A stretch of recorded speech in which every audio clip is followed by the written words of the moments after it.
Okay, so let's look at this introduction to what is data communications.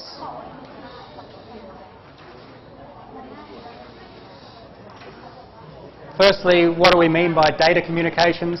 Communications is when we share information. If I want to communicate with you, then I'm giving information to you. When we converse with someone, you're sharing information. Local sharing, like face-to-face, talking to someone, or maybe remote sharing. And when we talk about computer communications, often we're dealing with remote sharing over some distance. And is it Greek? The Greek, I think, for over some distance is tele. So telecommunications refers to communications over a large distance. So we're normally dealing with communications between people and between computer devices over in many cases over some large distance, remote sharing of information. That's communications. What about data? Well, data is the information being shared, and it can take different forms. It can be text, numbers, images, audio, video, and in fact they are all related to each other, so we can have different type of data. So data communications, the name of the topic, data communications is the exchange of data between two or more.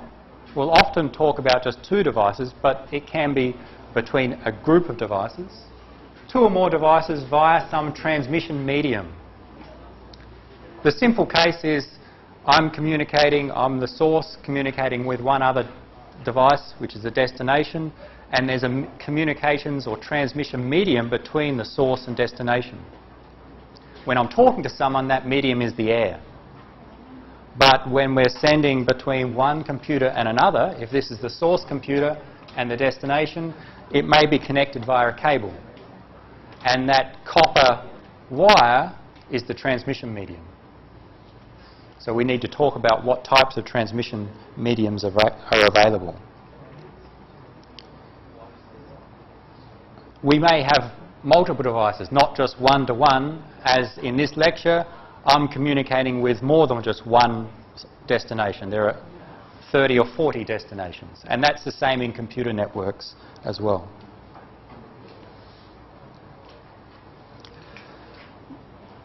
We want to have effective data communications. What do we mean by effective? Well, we'd like to be able to deliver the data to the correct destination.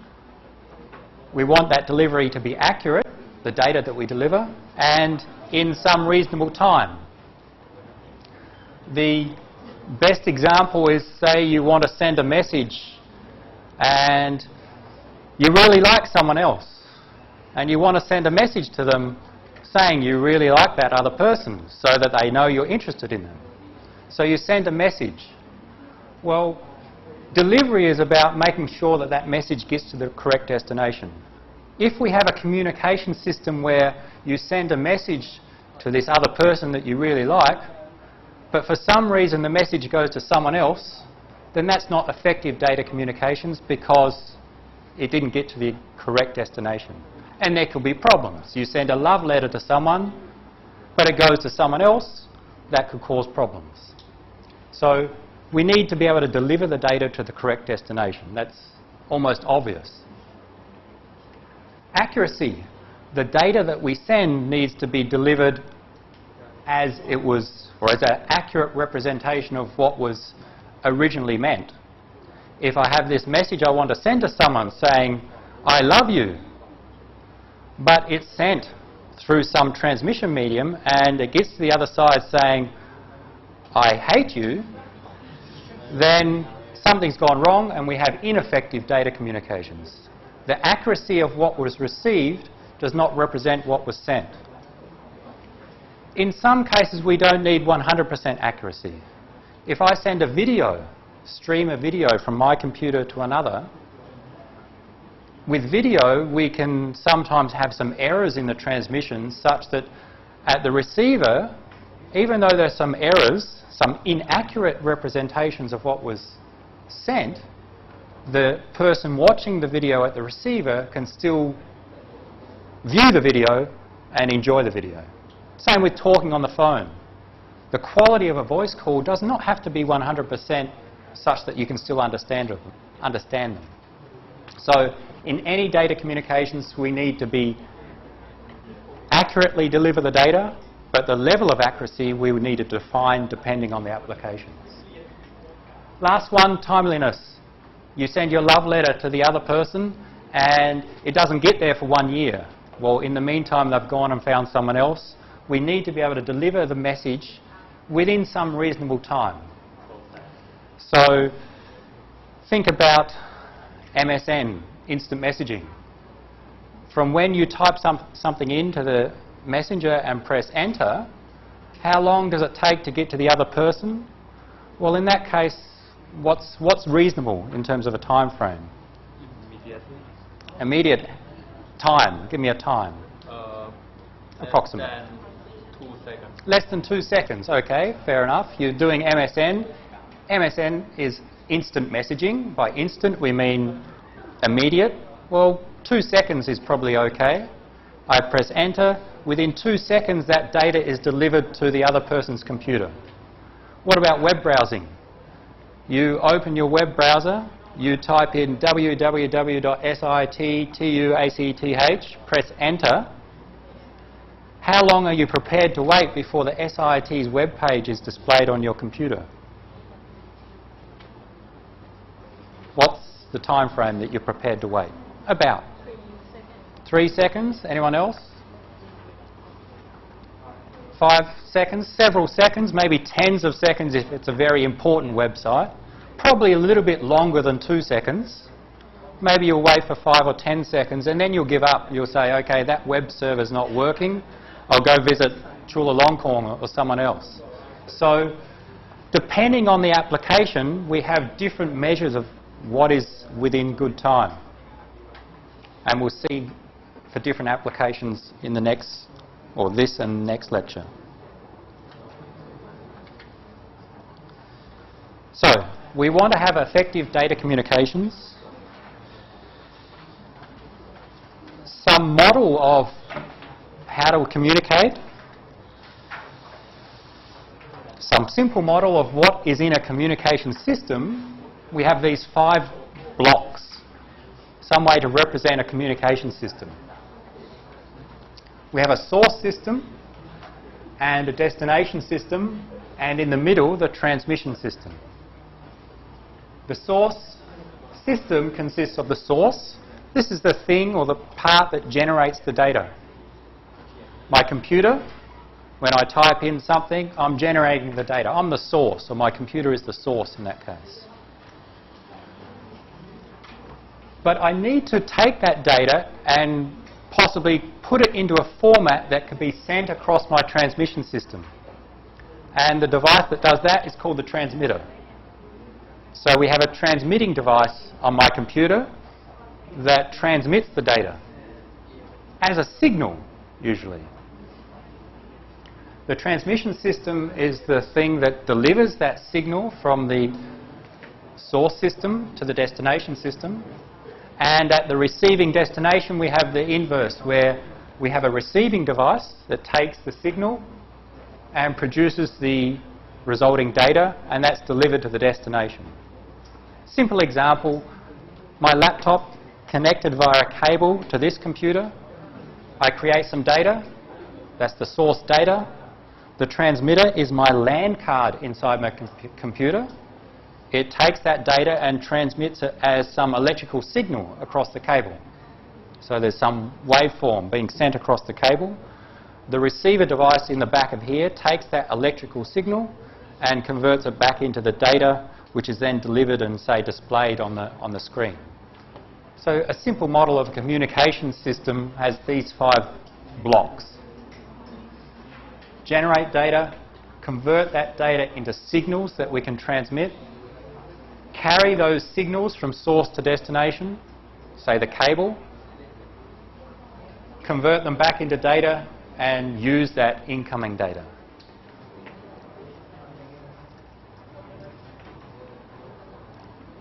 All right, another example similar to what I said with my laptop and that computer. At home, say your PC, connected to some modem, say an ADSL modem, which takes the data, the digital data from your PC and converts into analog signals to be sent across the telephone line. Your ADSL modem for internet access at home uses the telephone network, sends the signals, and this is a network which is not just one cable, but if you're communicating from your home in Bangkok to a server in the US, this network is a set of cables, many different links across the country and then across the Pacific Ocean and then to the US.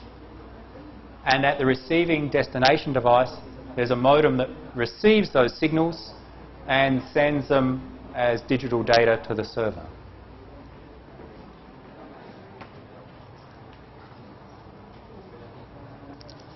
What do we need to do to make all this work? What are the tasks involved for communicating between two or more computer devices? Well, the model there is easy, those 5 blocks, that's reasonably straightforward. But in practice, to implement all of that is very complex. There are many different tasks needed, and that's why we have a whole semester introducing you to these tasks and then subsequent courses going into some depth. These are some of the tasks involved that we need to do. We need to somehow generate electrical signals or optical signals if we're using optical fibre. We need to make sure if there are errors, the receiver can detect those errors and possibly fix those errors, correct them. Errors, for example, you send a message and something goes wrong because the world is not perfect and the data is not delivered correctly to the destination. We'd like to fix that. Devices need addresses. When you communicate between the two devices, they'll need to know when you send a message, who is it destined to? So we need some addressing schemes. If I'm sending data from my computer to a computer in the US, the address of that computer in the US may be www.google.com. It has an IP address as well. Somehow my data needs to go across or halfway across the world and to get to one specific computer in the US. We need to choose a route across the network. So there's aspects of routing, finding a good path through the network. Security, managing the network, making sure everything's working. There are many tasks involved in data communications. We're going to cover a lot of these in this course. The point is that it's very complex to do communications. And the next topic, we're going to look at how can we make it a little bit simpler.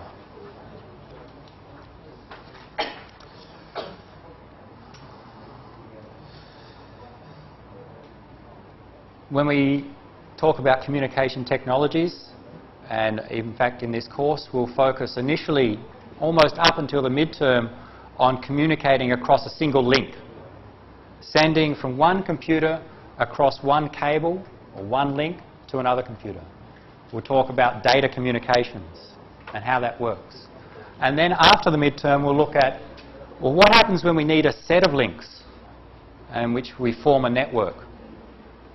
So let's just introduce those 2 different categories of communication technologies. So data communications, we'll talk about how do we get signals across some link. Networks, we're talking about how do we form a LAN, a local area network. How does the internet get made up? How is it structured?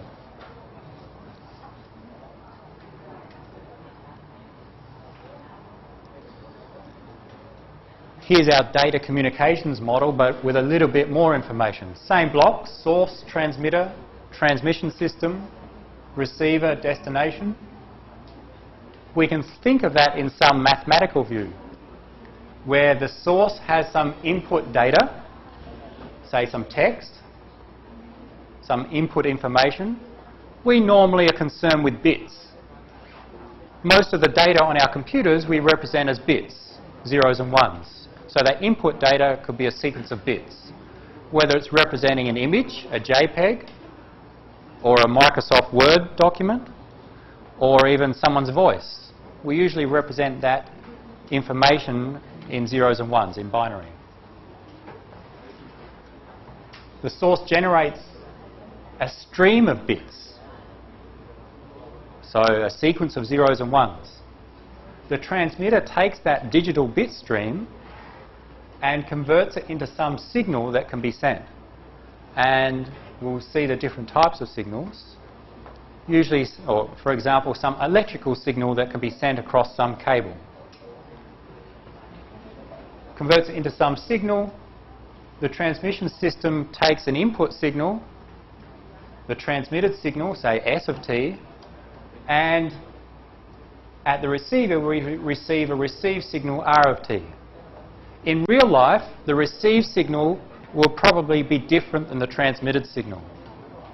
When we send electrical signals across a cable, we lose some energy. There can be attenuation, there can be noise in the communication system. So what's received may be different from what was transmitted. That can cause problems. We will need to look at ways to solve that. The receiver takes what's received, generates data based on what was received.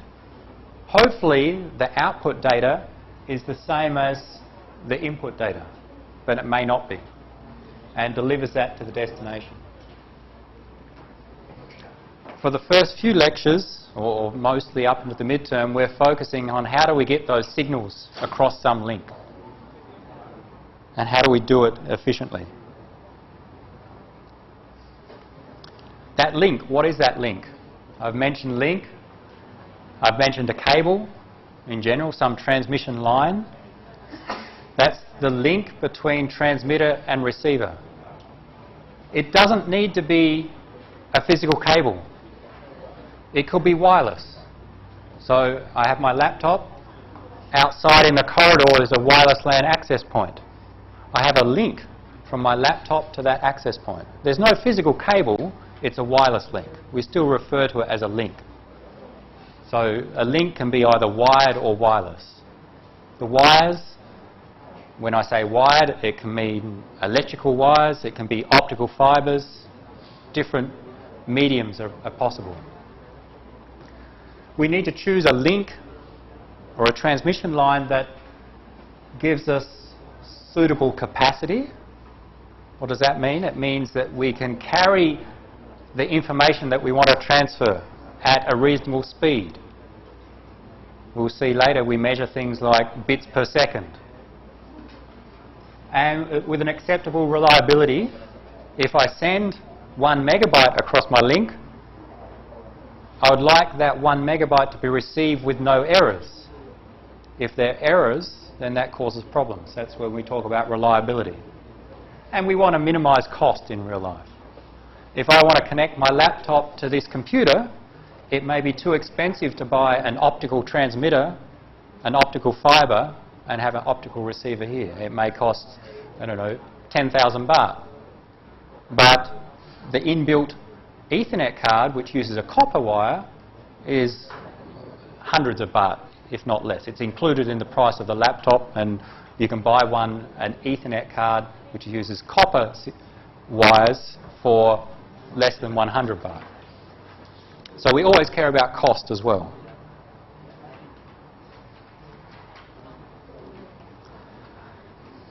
So we're going to cover these in more detail, so we'll skip through.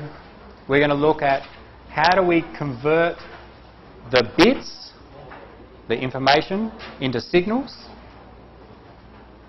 What transmission media do we use? Do we use copper cables? Do we use optical fiber? Do we use wireless? What form of wireless transmission? And we'll look at the trade-offs between them. Different ways of encoding information into a signal. How do we deal with errors? If I transmit 1,000 bits, and of those 1,000 bits, 10 of them are in error, that is, I send a sequence of 0101 and what's received is 01110, there are errors there. How do we deal with that? And how do we make sure that we can efficiently use the transmission system, minimize the cost? We're going to look at that over the next 4 or 5 topics, so don't worry too much. That's what the first half of the course is about. That's about links between one device and another, a single link. But then if I cannot reach the intended destination via one link, then we need usually multiple links. I send to one device, that device forwards onto another device, until it reaches the intended destination. And for that we form a network. So what's the demand for networks? Well, generally any user would like to be able to communicate with any other user. I could probably create a network, communicate with each of you by, if everyone had their laptops, either using wireless, a single link, or a cable to each of your laptops. Possible? But what if I want to communicate with someone in the US? Then I cannot have a cable direct to their computer, therefore we need a network to send via.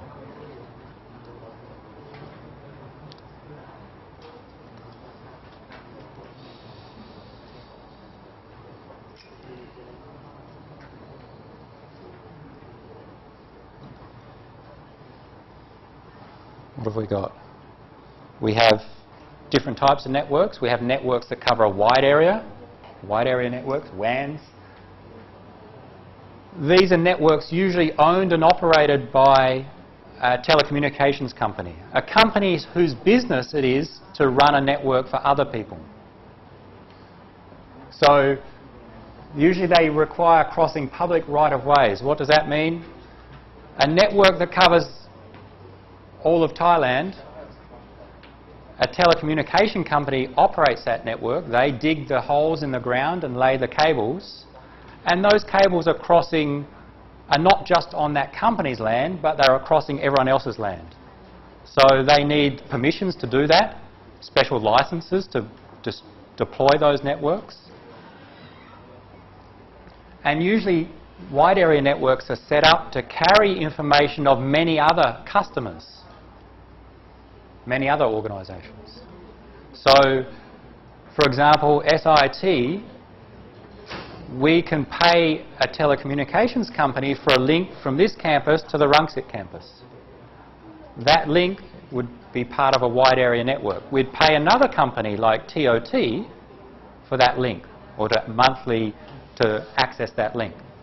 So TOT in that case is the telecommunications operator that is providing a wide area network. There are different issues that arise in wide area networks. How do you find a good path across a network? How do we deliver the data efficiently across that network? Some of the technologies that you may hear of in the future, ATM, not to do with money, but to do with how to transmit data across wireless, across wide area networks, frame relay, SDH. On the other scale is local area networks. These are networks that are set up usually inside one organisation. SIT in this campus has its own LAN, local area network. It connects all the computers in the lecture rooms, in the labs, and in fact it extends to the wireless devices as well to form a local area network inside this organisation. Normally LANs are owned and operated by the organisation that owns the end devices. SIT owns the computers in here. Okay, it may not own your laptop, but to some extent they're giving you permission to use their LAN by being a student here. They own the end devices and they own the cables connecting them. But SIT doesn't own the cables connecting this campus to the other campus. That's a wide area network. So there's a difference in who owns and operates these networks. Some of the issues that we'll cover, and this will probably be after the midterm, how do we arrange nodes in a local area network? How do we share access amongst multiple users? And the technologies you've heard of are Ethernet for wired local area networks and wireless LAN or Wi-Fi for wireless local area networks. So we have wide area networks, local area networks inside an organisation. They connect together. Two LANs can connect together via a wide area network. And if we connect many different wide area networks and local area networks together, we get the internet, or an internet. The internet as we use today came about, 40 years ago, developed in the US by the Department of Defense. It used some different technology than the traditional telephone networks. Telephone networks have been around for 100 years or more.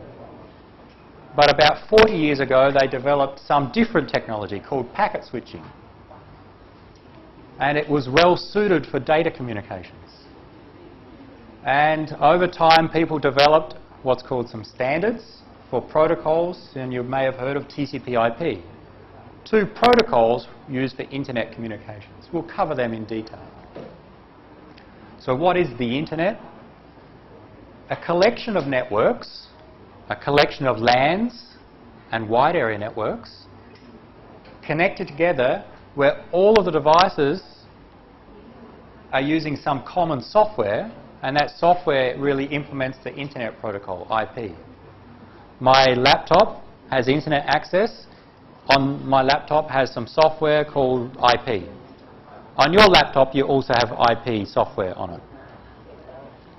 So we'll see that the internet protocol is a key part of internet communications.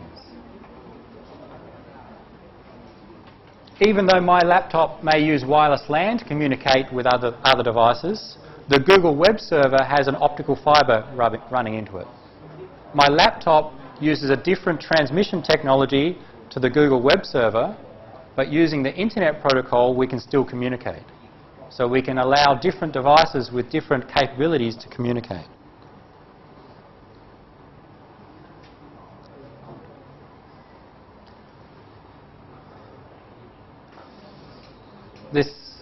A quick look. This is just an illustration where we have local area networks. This is one LAN, another LAN with some mainframe server, another LAN with some computers and a server. And those local area networks are connected together via wide area networks. And together we'd say this is an internet. And there are devices, special devices, routers that connect the LANs and the WANs together.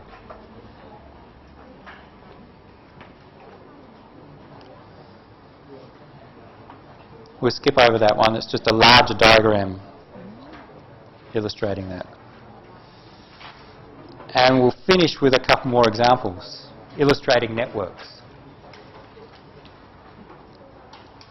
A simple diagram or a simplified view of SIT's network. This is focusing on this campus. All right, it doesn't show every computer, but it shows the approximate structure. Let's explain it. Here we have some PCs of the faculty members. So in everyone's office we have our PC, and there's a cable going from that PC to some special network device, a switch. And same within the, we'd also have another box here for the lecture rooms. This PC in the lecture room has a cable coming in the back, this white cable, and it comes out the back and it goes, you can't see it, but into a socket on the wall here. And that cable goes up through here, up through the ceiling, and the cable goes down probably to the third floor. And there's a switch device in the third floor where that cable plugs into. So each computer has a cable connected to a switch. And that switch has many cables plugged into it, say 32 different computers connected to the one switch. That switch enables communications inside that small LAN between all the computers connected to it.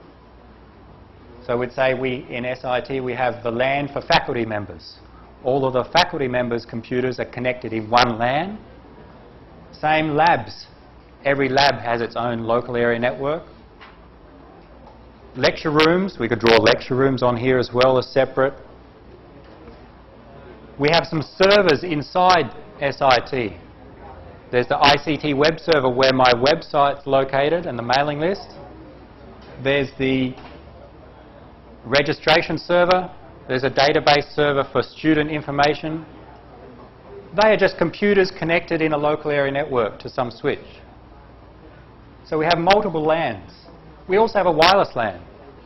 Same structure, except we have a switch The switch doesn't connect to the laptops, the switch connects to those special devices' access points. There are the things sitting on the walls out in the corridor with the 2 antennas or 1 antenna. So that access point out in the corridor has a cable coming back to the 3rd floor and a switch on the 3rd floor. Your laptop or notebook connects wirelessly to the access point, which then sends onto the switch. So that's a separate local area network. And all these LANs are connected together via routers, special devices which connect LANs together. That's inside this campus. Then we have one special router which we say is a gateway. It's a gateway from our internal organisation to the rest of the world.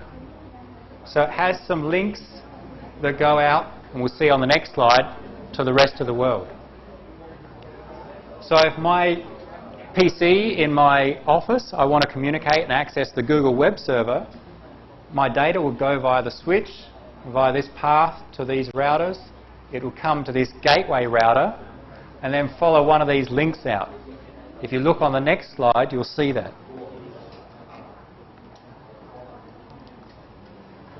This cloud represents the network on the previous slide. And we saw that gateway router, and in this case we have 2 links coming out of our campus. And in fact this is, I'm not sure if this is still true. It was true in the past. I'm not sure if we only have 2, we may even have 3 links now. We at least have a WiMAX link, and in the past we had an ADSL link. So we have 2 links coming from our campus to the rest of the world. Well, the rest of the world, from our perspective, we have a direct link to the Rangsit campus. On the top of the other building, there's a big antenna pointing at an antenna on one of the buildings at SIT at Rangsit, and that uses a wireless link called WiMAX. It's a technology. Well, actually, it's not WiMAX, it's a variant or a pre-WiMAX technology. Very similar. It's a wireless link going about 12 kilometres to the other campus. So we can send our data across that link, then it reaches the LANs inside the Rangsit campus. And they have a link to the TU wider network, and the university itself has a link to some internet service provider, the rest of the internet. But we have, let's say, a backup link for our campus. If this one fails for some reason, then we can still access the internet. We have this cabled link, some copper wire, going to an internet service provider's equipment, the ISP. So we pay this ISP for internet access, a monthly basis. So our data could come out via their network, and they have a connection to the rest of the internet. And in fact, the rest of the internet is really just repetitions of this. Many ISPs, many organisations with their LANs and wide area networks. So that's just a taste of the structure of a network and related to SIT. The last example is let's look larger, let's look at the entire country. And the best way is this website has a good map of the internet in Thailand.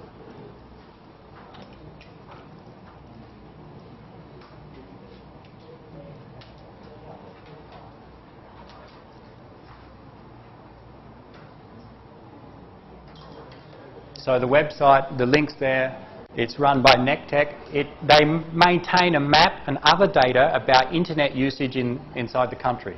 So they have statistics about the size of different aspects of the internet. You can look at that in your own time. The thing we're interested in is a map of the internet. You can see download internet map here. And it's updated, I think, every month.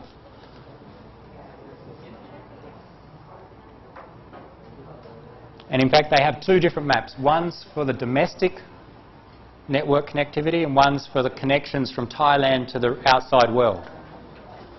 We'll look at both.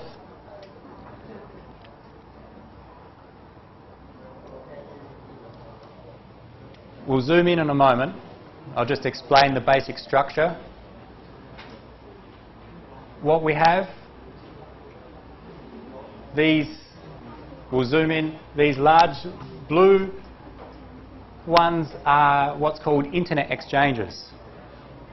These are run by major telecommunication companies inside Thailand.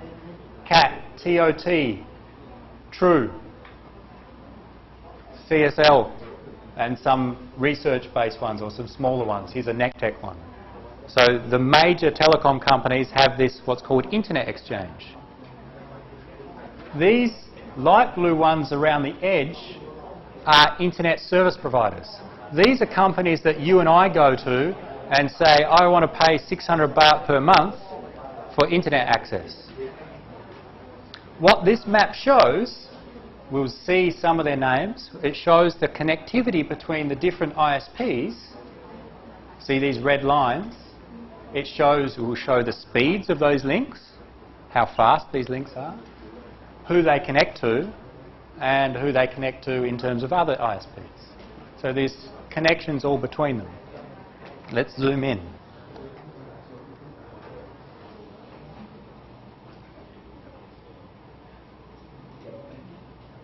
Let's see if we find one there. Okay, so these ones on the outside are local internet service providers. So as a customer, maybe you go to CAT and you pay them per month for ADSL internet access. You have your ADSL modem at home and that connects into their equipment inside this ISP.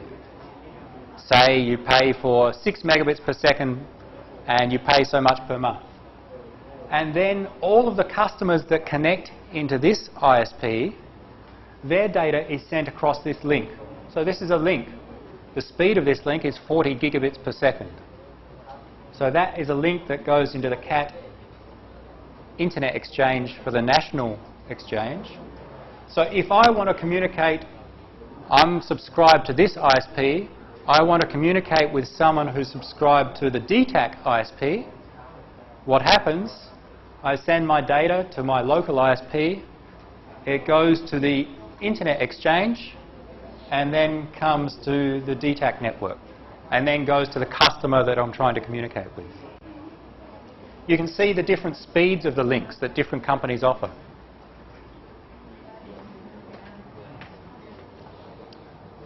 CAT has the largest internet exchange, but there are others there. Sorry.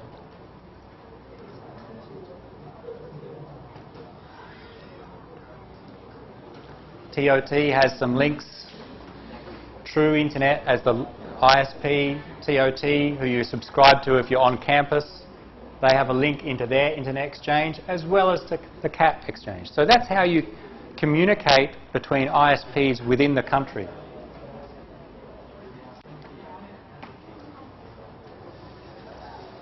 What about if you want to communicate with someone outside of Thailand?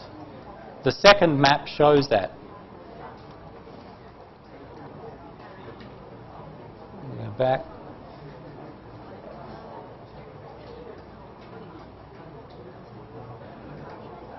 Similar structure, this map. This is showing what's called the international internet gateways. These are run by companies which have connections to ISPs in other countries. These grey boxes around the edges represent ISPs outside of Thailand. So again, we see CAT has an international internet gateway, TOT does, True, and so on.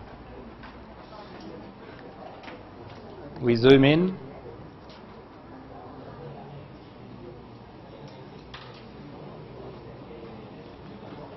We'll zoom in if we can.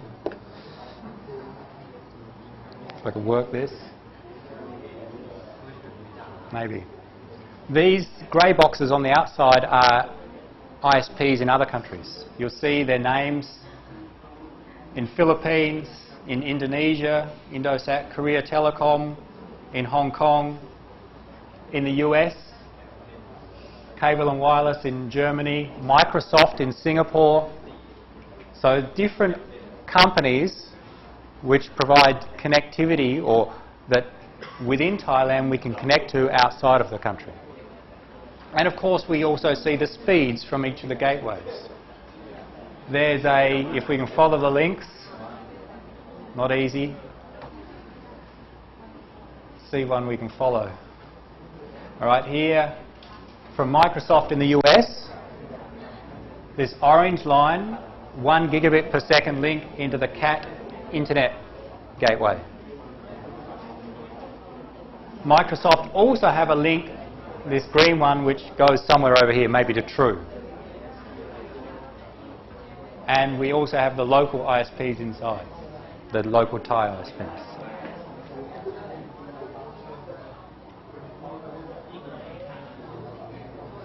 You'll recognise some of the names or some of the countries. Yahoo is here as well. Note that Yahoo and Microsoft are not really traditional ISPs. They're a special case. Because many people in Thailand access Microsoft websites, Yahoo websites or Google websites, then those companies pay for direct connections into Thailand. So that when you access their web content, it's much faster. The alternative is, if I want to access some other company, then from inside Thailand, I go to my local ISP. My local ISP connects to one of these international gateways. The international gateway connects to an internet service provider in the destination country, which then connects into, say, Google or Microsoft. So to speed up the customer access, some of the larger companies, Yahoo, Microsoft, have direct connections into the country. It's cheaper for them because they don't have to pay another internet service provider, and it's faster for you.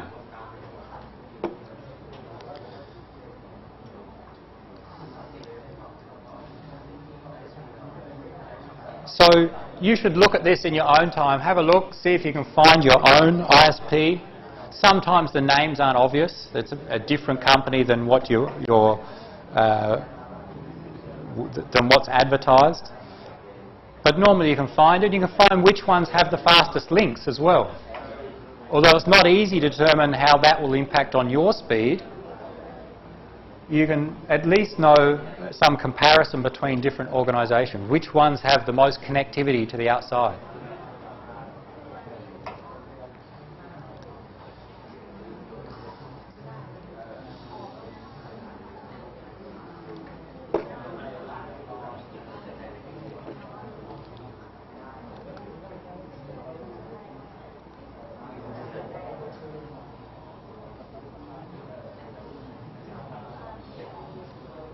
Okay, some examples of the structure of a network, of SIT network, and also the Thailand internet structure, and that's where we're going to finish for today. So, a very quick introduction to some aspects of data communications and networks, some administrative things, homework, and you should do that before next week at least. Have a look at that website, find your ISP, have a look at the course website, and when the mailing list is working, make sure you subscribe to that mailing list. Tomorrow morning we'll move on to the first main topic, which looks at communication protocols. That's enough for today. If you've got any queries, come up and talk to me.